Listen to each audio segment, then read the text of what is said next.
حتیٰ کہ نائجیریا تک اور ہندوستان بھی شامل ہے، ان کے جو لوگ پاکستان میں بغیر اسناد ڈاکومنٹ اور غیر قانونی طور پہ رہ رہے ہیں، ان کو ہم نے اپنے ملک بھیجنا ہے، اور یہ سلسلہ شروع ہو چکا ہے۔ Army chief general Syed Asim Munir نے پاکستان میں چند بنیادی مسائل کو حل کرنے کی کوشش شروع کی ہے۔ الحمدللہ اس مہم میں مثبت اثرات آنا شروع ہو گئے ہیں۔ ڈالر کی قیمت میں استحکام سے لوگوں کو ریلیف ملنا شروع ہو گیا ہے۔ پیٹرول کی قیمتوں میں تاریخی کمی آئی ہے، جس کا اثر اشیاء خوردونوش اور ٹرانسپورٹ کرایوں پر بھی پڑا ہے، اور اس میں ہم مزید کمی کرنے کے لیے کوشش کر رہے ہیں۔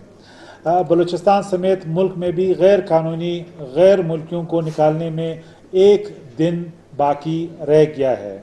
بلوچستان میں وزیر اعلیٰ میر علی مردان ڈونکی کی قیادت میں تمام انتظامیہ غیر قانونی غیر ملکیوں کو نکالنے کے لیے اقدامات کر رہی ہے۔ بلوچستان کی حکومت پوری لگن اور جانفشانی سے یہ فریضہ انجام دے رہی ہے۔ ہم نے جو انتظامات کیے ہیں، صوبے میں ہم غیر قانونی تارکین وطن کو سے جن انتظامی کیمپس کی ہم بات کر رہے ہیں وہاں پہ ہم جمع کریں گے اور ایگزٹ پوائنٹس تک ہم انہیں پہنچائیں گے۔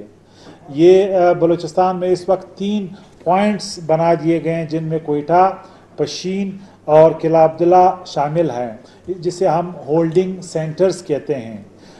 صوبہ سندھ، صوبہ پنجاب سے جو لوگ غیر قانونی تارکین وطن آئیں گے وہ انہی ہولڈنگ سینٹرز میں رکھے جائیں گے، ان کے فنگر پرنٹس بنا کے یا ریکارڈ کر کے انہیں ایگزٹ پوائنٹ جو 3 اور کھولے گئے ہیں، جس میں چمن، اس کے علاوہ قلعہ سیف اللہ میں قمر الدین کاریز، اور اسی طرح 2 اور پوائنٹس چاغی میں کھولے گئے ہیں۔ ان راستوں کے ذریعے اپنے ملک بھیجا جائے گا۔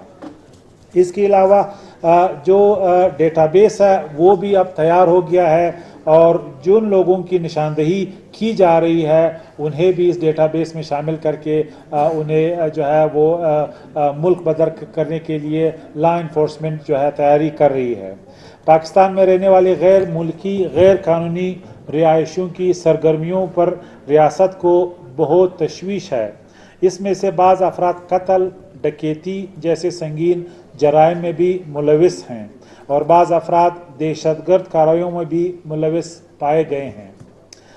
اقوام متحدہ نے بھی دہشت گردی کی کارروائی میں ملوث تمام افراد کے خلاف سخت ترین کارروائی کی سفارش کی ہے۔ صوبائی انتظامیہ کے علاوہ نادرہ، FIA اور قانون نافذ کرنے والے اداروں کی مربوط حکمت عملی سے یہ کام کیا جا رہا ہے۔ اس سلسلے میں فہرستیں تیار کی جا رہی ہے۔ تمام غیر قانونی غیر ملکیوں کا ڈیٹا جو ہے کلیکٹ کر لیا گیا ہے، اور خصوصی ٹیمیں بنا دی گئی ہیں۔ غیر ملکیوں کے کیسوں کو جلد نمٹانے کے لیے عدالتوں کو جو ہے ہدایت ہے، اور اس کے علاوہ بھی پرائم منسٹر کا یہ اختیار ہے کہ فارن ایکٹ کے تحت وہ کسی عدالتی کارروائی کے بغیر تارکین وطن کو ملک بدر کر سکتے ہیں۔